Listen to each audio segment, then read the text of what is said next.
If anyone ever tries to tell you reading the Bible is boring, they clearly stopped halfway through Leviticus and didn't get to Judges, because this book gets crazy at times. It's quite a fun read.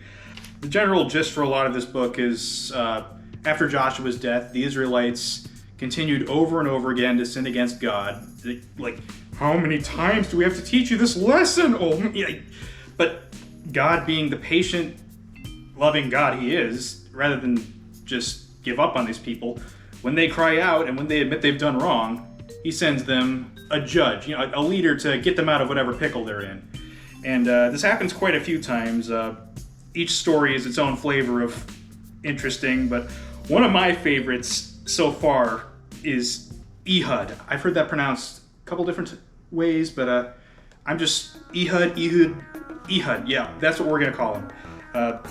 So, like a lot of stories in the book of Judges, the story of Ehud begins with the Israelites being disloyal to God. And in this case, God just lets them get conquered by Eglon, king of the Moabites. So the Israelites are under his control for about 18 years. Moab also had the Ammonites and Amalekites helping them. But anyway, City of Palms is all theirs. The Israelites are under their control. It ain't looking pretty for them. So they cry out to the Lord, and the Lord, being the patient, loving God he is, gives them a deliverer, Ehud. Now, this guy, they make it a point that he was left-handed. And, I can't relate, I'm a righty, but it's gotta be tough being a lefty. It's definitely a right-handed world. But this guy made it work. So the plan was the Israelites were gonna send Ehud with a tribute to Eglon. Now, Ehud hid a 1.5 long double-edged sword on his right thigh under his clothing, so it's clear he plans to do a bit more than just give this guy a gift.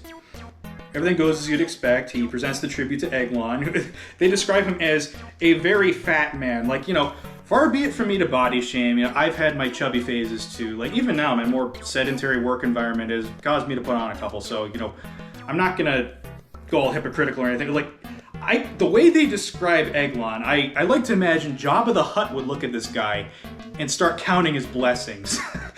After presenting the tribute, Ehud goes, "Oh, I have a secret message for you, King," and the world's gonna roll this king. He ain't the sharpest tool in the shed. He goes quiet, and his attendants leave him, so it's just Ehud and the fat man. So he goes, "I have a message from God for you." And so the king gets up, and Ehud reaches with his left hand, because he's a lefty, and he draws the sword from his right thigh, and he plunges it right into Eglon's gut. You can't make this stuff up. And it says even the handle sank in after the blade. Like, he didn't pull the sword out. The fat, closed in over it. I'm reminded of that weird blob creature that Tetsuo turns into at the end of Akira. I'm weird, I know.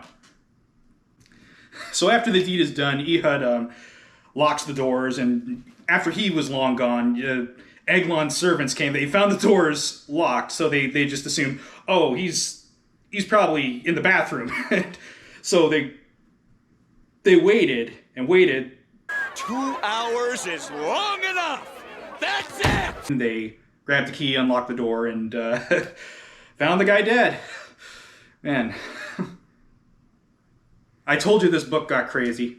So in the meantime, Ehud had gotten away. And he rallies the Israelites and he goes, "Follow me, for the Lord has given Moab, your enemy, into your hands." So, they follow him, taking possession of stuff, and about 10,000 Moabites fall to them. And that very day, Moab belonged to Israel.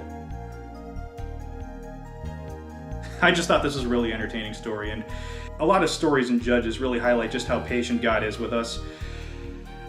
No matter how many times we fall victim to sin, if we call out, own up to it, and just truly repent, he will welcome us back with open arms.